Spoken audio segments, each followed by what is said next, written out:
Net দুর্বল।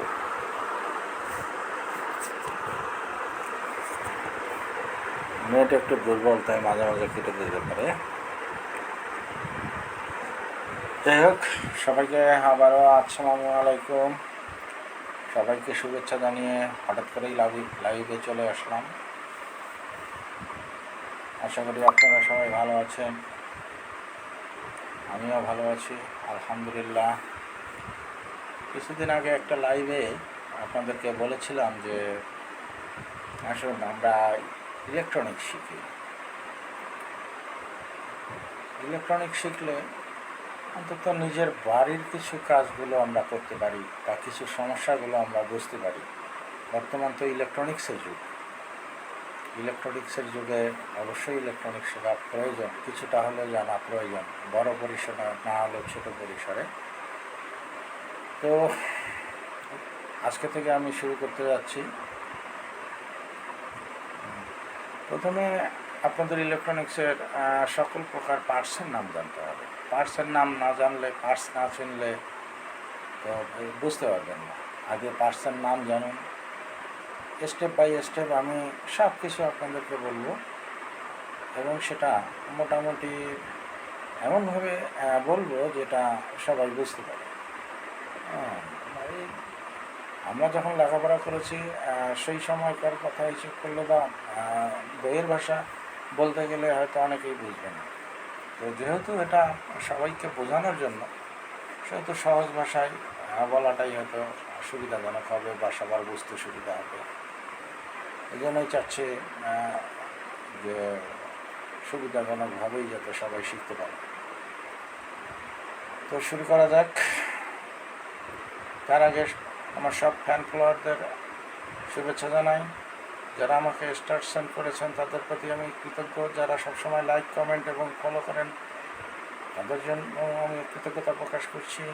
সবাই ভালো থাকবেন। তো চলুন শুরু করা যাক।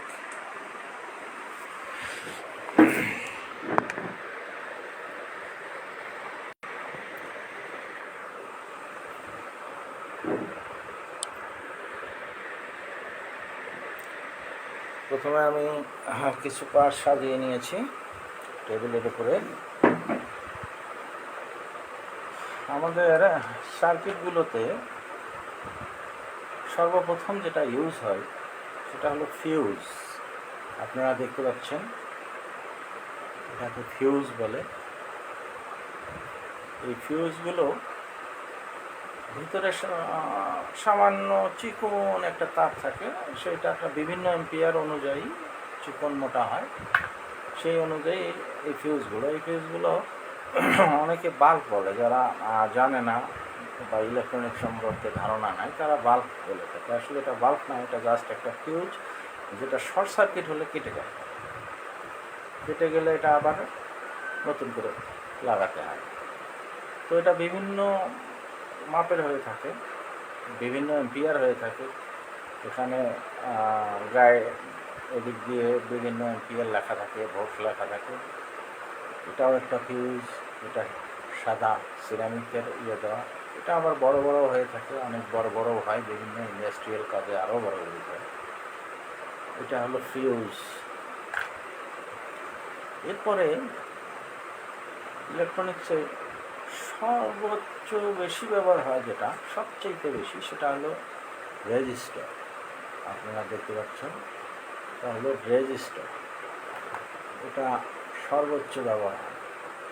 প্রত্যেকটা সার্কিটে রেজিস্টার থাকে এরকম। এগুলো ছিল, এগুলো কালার কোডের উপর ভিত্তি করে এগুলো আমরা হিসেব করে থাকি। এগুলো মাপ আমি পরে শিখিয়ে দেব আপনাকে। এটা বিভিন্ন ধরনের হয়, বিভিন্ন ক্যাটাগরির রেজিস্টার আছে। এটা একটা এরকম হয়, এই ছোট ছোট এক একটা রেজিস্টার। এই ছোটোগুলো এক একটা এখানে 20টা আছে। হ্যাঁ, এই রেজিস্টারগুলো এখন এসএমডি সার্কিট যেগুলো এখন বেশি ব্যবহার হচ্ছে এগুলো। এটাও একটা রেজিস্টার, দেখেন এখানের মান লেখা আছে। এটা ওয়্যার রাউন্ড রেজিস্ট্যান্স বলে। এসএমডি রেজিস্টার ছাড়া আর একটা দেখাই, আপনারা হয়তো ওইটাতে ছোটো দেখতে পাচ্ছেন, এটা একটু বড় সাইজ। এটাও একটা এসএমডি রেজিস্টার, এখানে এর গায়ে মান লেখা আছে।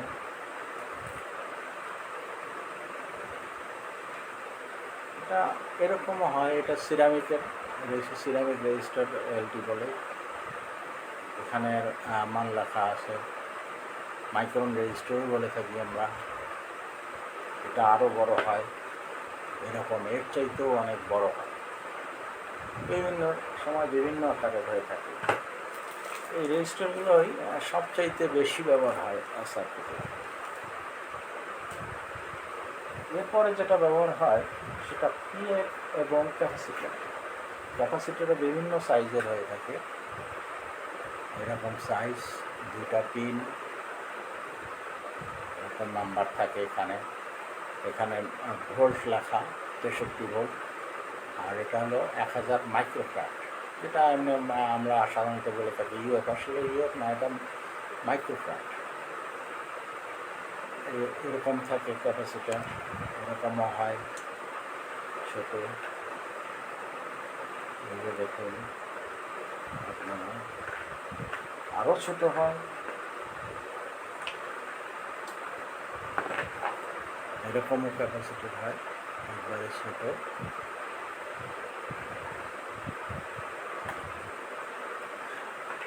এগুলো ইউজ ব্যবহার হয়। সার্কিট বলতে ক্যাপাসিটার ছাড়া সার্কিট হয়ই না, ক্যাপাসিটার থাকবেই, এরকমও হয়, আর অন্য টাইপের হয়। এটাও একটা ক্যাপাসিটার, এটাও এসএমডি ক্যাপাসিটার। দেখুন এটা সার্কিটে এসএমডি সার্কিট বোর্ডে থাকে, এটাও একটা ক্যাপাসিটার। এরপরে ব্যবহার হয় পিএফ, যেটাকে পিকোফ্যারাড বলে, পিএফ মাইলিয়ার পিএফ বা বুস্টার পিএফ, নর্মাল পিএফ, এরকম হয়। এগুলো বুস্টার পিএফ, এগুলো বড় বড় বড় হয়ে থাকে, এগুলোকে পিএফ বলি, পিএফ। এরপরে আসুন, আমাদের সার্কিট বোর্ডে ডায়োডের অত্যন্ত প্রয়োজন হয়। ডায়োড দেখতে ঠিক এরকম, রেকটিফায়ার ডায়োড, ঠিক আছে। এটা ভোল্টকে একমুখে রূপান্তরিত করে, মানে এসি ভোল্টকে ডিসিতে রূপান্তরিত করে, আবার ভোল্টেজ একদিকে রূপান্তরিত করে।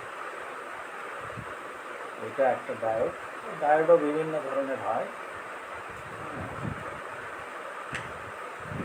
এটা দেখেন, এটাকে বলে এসএমডি ডায়োড। এই ডায়োডগুলো এসএমডি, এটা এসএমডি সার্কিট বোর্ডে ব্যবহৃত হয়, ছোট ছোট, একবারে ছোট ছোট ডায়োড। এরপরে আসেন, এটা একটা ব্রিজ ডায়োড। এই দেখেন, এটা 4টা পিন, এটা একটা ব্রিজ ডায়োড। এগুলো সার্কিটে ব্যবহার হয়।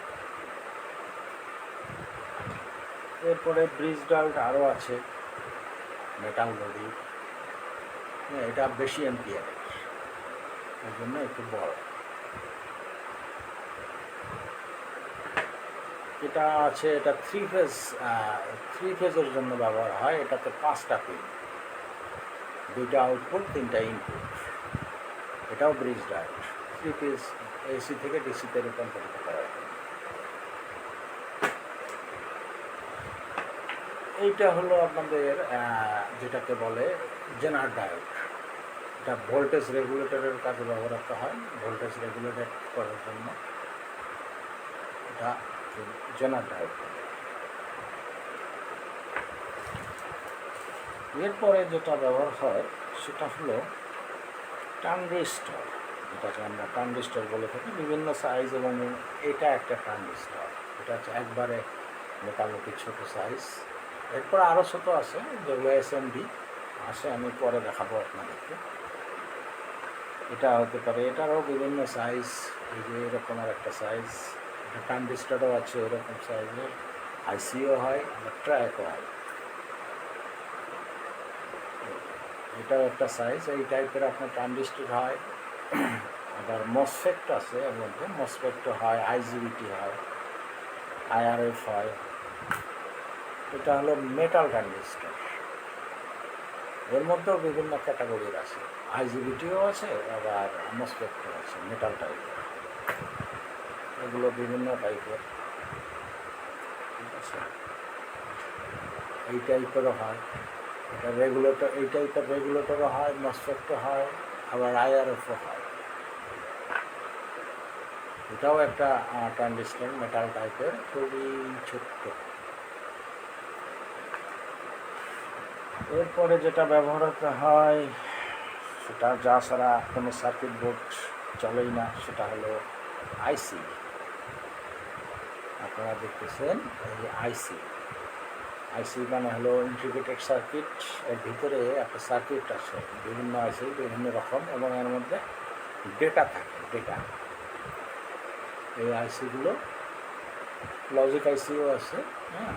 এগুলো বিভিন্নটা বিভিন্ন কাজে ইউজ হয়, ডায়াগ্রাম অনুযায়ী কাজ করে। আইসি আইসি বিভিন্ন ক্যাটাগরি হয়ে থাকে। এটা একটা আইসি দেখুন, এখানে দেখেন এটা 4 কোণা একটা আইসি, এর মধ্যে প্রোগ্রাম দেওয়া থাকে। এটা একটা আইসি, বিভিন্ন সার্কিট বোর্ডে ব্যবহৃত হয়। এগুলো হলো এসএমডি আইসি।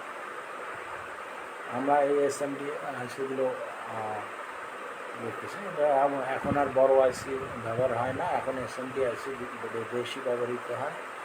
বিভিন্ন সার্কিট বোর্ডগুলো ছোট করে আনাতে এই আইসিগুলো ব্যবহৃত হয়। আমি একটা আপনাদেরকে ছোট বোর্ড শেষে দেখাবো।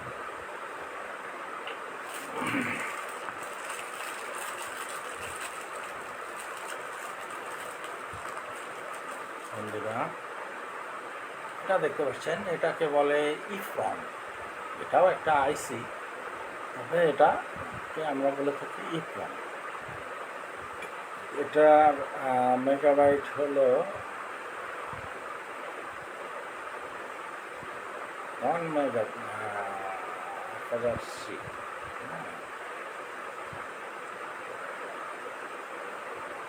1000 মেগাবাইটের আইসি এটা, হ্যাঁ, 1000 মেগাবাইট। এর মধ্যে আমরা ডেটা প্রোগ্রাম করে থাকি, ডেটা, বিভিন্ন সার্কিটের যে ফাংশনগুলো কাজ করে, সেই ফাংশনগুলো কাজ করার জন্য এর মধ্যে ডেটা কপি করে দেওয়া হয়, কপিরাইট করা হয়, বা বিভিন্ন কোম্পানি দিয়ে থাকে। আমরা পরে সেই প্রোগ্রামগুলো যদি চলে যায়, তা আমরা এর মধ্যে এই প্রোগ্রামগুলো দিয়ে থাকি। হ্যাঁ, এগুলো সবই এরকম ইফ্রম। এগুলো বিভিন্ন সাইজের। হ্যাঁ, এটা হলো 512, ঠিক আছে। তো এই আইসিগুলো প্রোগ্রাম ধরে ইপ্রম হিসেবে কাজ করে। রম মানে কম্পিউটারে আপনার বায়োসে দেখবেন, বায়োসে এরকম আইসি আছে।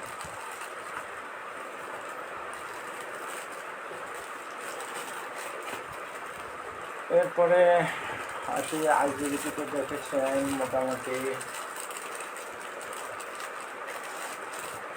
এটাও একটা আইজিবিটি, এটাকে আইজিবিটি বলে। এগুলো বিভিন্ন ছোট ছোট ইনভার্টার যেগুলো আছে, motor controller, motor speed control করে ইনভার্টার, সেই সব ইনভার্টারের মধ্যে এইসব আইজিবিটি থাকে। শুধু ইনভার্টার না, আরও অনেক ইকুইপমেন্টও থাকে। এগুলো বেশিরভাগ ক্ষেত্রে এগুলো মোটর কন্ট্রোলিংয়ের ইনভার্টারের মধ্যে ব্যবহার হয় আইজিবিটি। এটা আরও বড় বড় বিভিন্ন সাইজের আছে, বিভিন্ন টাইপের আছে। এটা একটা আইজিবিটি দেখালাম, এটাও কিন্তু একটা আইজিবিটি। এটা ছোটো সাইজ হলে এটাও আইজিবিটি। আবার এরকম বড় আইজিবিটিও আছে, এটা 400 kVA ইনভার্টারে ইউজ হয় এরকম। এটা এগুলোর মধ্যে এরকম ইন্টিগ্রেটেড যে ডায়াগ্রাম আছে, সেই ডায়াগ্রামটা দেওয়া আছে। এগুলো আইজিবিটি। আবার এগুলো হলো রিলে, এগুলোকে রিলে বলে। রিলেও বিভিন্ন সাইজের হয়ে থাকে, বিভিন্ন আকারে রয়ে থাকে। এগুলো ছোটো সাইজ, হ্যাঁ।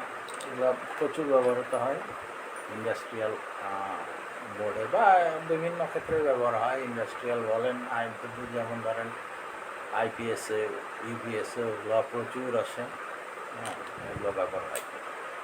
এ বাদেও আরও অনেক ধরনের পার্টস আছে যেগুলো হয়তো আমরা পর্যায়ক্রমে দেখাবো। পর্যায়ক্রমে অনেক পার্টসের নাম বলবো। এটাও একটা বুস্টার পিএফ, বিভিন্ন সার্কিটের এসি ইনপুটে ব্যবহৃত হয়ে থাকে, বিভিন্ন ফ্রিকোয়েন্সি অ্যাডজাস্টে হয়ে থাকে। তো বন্ধুরা, আপনাদেরকে আজকে কেবল পার্টসগুলোর নাম দেখালাম, পার্টসের নামগুলো জানালাম। হ্যাঁ, এরপরে ধীরে ধীরে এই পার্টসগুলোর কাজ কী এগুলো শেখাবো, এগুলো জানবো আমরা, কোন পার্টসের কাজ কী। তারপরে জানতে হবে কোন পার্টস মাপে কীরকম দেখায় এবং এর মাপটা কীভাবে করতে হয়, কীভাবে মাপলে বোঝা যায়, ভালো মন্দ বোঝা যায়। আপনারা যদি পার্টসগুলোর নাম জানেন, এর কাজ জানেন, ভালো মন্দ মাপতে পারেন, তাহলেই আপনি একটা সার্কিটে কাজ করতে পারবেন এবং বুঝতে পারবেন, প্রাথমিক ধারণা আপনাদের হয়ে যাবে যে কীভাবে ইলেকট্রনিক্স কাজ করে। ওকে, সবাইকে শুভেচ্ছা জানিয়ে গুড নাইট জানালাম। গুড নাইট, আসসালামু আলাইকুম।